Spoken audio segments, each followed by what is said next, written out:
এই লেসনে আমরা শিখব যে কিভাবে আমরা আমাদের ওয়েবসাইটে হুবার ইফেক্ট দেওয়ার জন্য আমরা একটি ট্রায়াঙ্গুলার শেপ তৈরি করতে পারি। তো আমরা আমাদের প্রিভিয়াস প্রজেক্টের দিকে একটু লক্ষ্য করি। আমাদের প্রিভিয়াস প্রজেক্টে লক্ষ্য করলে আমরা দেখতে পাবো যে আমরা একটি ট্রায়াঙ্গুলার শেপ এখানে ড্র করেছি।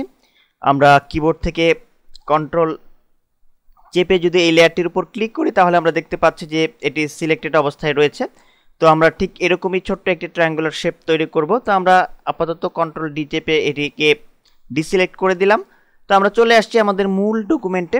তো আমাদের মূল ডকুমেন্টে এসে আমরা এখন এখানে একটি ট্রায়াঙ্গুলার শেপ তৈরি করব, অর্থাৎ আমাদের এই পিএইচডি টেমপ্লেটে আমরা একটি ট্রায়াঙ্গুলার শেপ এখন তৈরি করব। তো এর জন্য আমরা প্রথমে একটি লেয়ার নিয়ে নিচ্ছি। আমরা এই আইকনটিতে ক্লিক করে একটি নতুন লেয়ার নিয়ে নিলাম। দেন এখানে আমরা একটি নাম দেব। আমরা এখানে দিলাম নেভ হোভার। আমরা নেভ হোভার এই টেক্সটটুকু এখানে টাইপ করে দিলাম।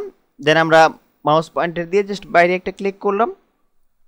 তো এখন আমরা ট্রায়াঙ্গুলারটি ড্র করার জন্য আমরা এই লেয়ারটি সিলেক্টেড থাকা অবস্থায় আমরা চলে যাব পলিগনাল লেসো টুলে। আমরা পলিগনাল লেসো টুলটির সাহায্যেই মূলত ট্রায়াঙ্গুলার শেপটি তৈরি করব। তো আমরা এটি সিলেক্ট করে জাস্ট আমরা চলে যাব হোম মেনুর ঠিক নিচের দিকে। আমরা এখানে জাস্ট একটি ক্লিক করব, অর্থাৎ স্টার্টিং পয়েন্ট যেখান থেকে আমরা শুরু করতে চাচ্ছি। তো আমরা স্টার্টিং পয়েন্টে ক্লিক করলাম। ক্লিক করার পর আমরা কিবোর্ড থেকে শিফট কি প্রেস করব। প্রেস করে আমরা একটি এন্ডিং পয়েন্ট সিলেক্ট করব। দেন এখান থেকে আমরা জাস্ট এখানে ক্লিক করলাম মাউস পয়েন্টার দিয়ে আরেকটি ক্লিক করার পরে আমরা আবার পুনরায় শিফট কি প্রেস করে কিবোর্ড থেকে আমরা ঠিক নিচের দিকে আবার ক্লিক করলাম। দেন আমরা ঠিক এন্ডিং পয়েন্টে এসে শিফট কি প্রেস করে আমরা আরেকটি ক্লিক করব। তো আমরা আরেকটি ক্লিক করলাম। তো আমরা দেখতে পাচ্ছি খুব চমৎকারভাবে একটি ট্রায়াঙ্গুলার শেপ সিলেক্টেড হয়ে গিয়েছে, অর্থাৎ ট্রায়াঙ্গুলার এরিয়া আমরা দেখতে পাচ্ছি যে সিলেক্টেড হয়ে গিয়েছে। তো এখন আমরা নর্মাল করব, অর্থাৎ আমরা পুনরায় এই আইকনটিতে ক্লিক করছি, অর্থাৎ এটি হচ্ছে মুভ টুল। আমরা মুভ টুলে ক্লিক করলাম। ক্লিক করার পর এখন আমাদের যে কাজটি করতে হবে, আমরা এই ট্রায়াঙ্গুলার যে শেপটি এখন ড্র করেছি এটি কালার দিয়ে আমরা ফিল করব। তো আমরা কালার পিকারে জাস্ট ক্লিক করছি। ক্লিক করে আমরা এখানে একটি কালার কোড ইউজ করব। তো আমরা এখানে দিয়ে দিচ্ছি 00C15C। আমরা এই কালারটি এখানে দিয়ে দিলাম, এই কালার কোডটুকু এখানে দিয়ে দিলাম। দেন ওকে এই বাটনে ক্লিক করছি।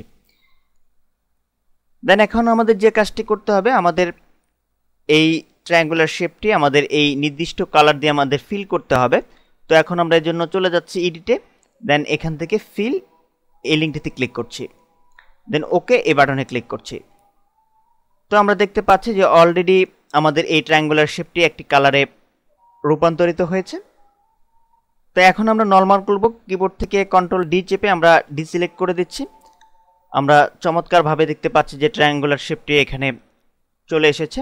তো এখন আমরা ইচ্ছে করলে কিবোর্ড থেকে আমরা অ্যারো কি চেপে এটিকে আমরা মুভ করতে পারি। আমরা ঠিক মিডলে এটিকে দিয়ে দিলাম।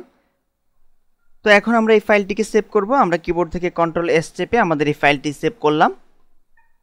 তো পরবর্তী লেসনে আমরা শিখব যে কিভাবে আমরা ওয়েলকাম এরিয়া অ্যাড করতে পারি।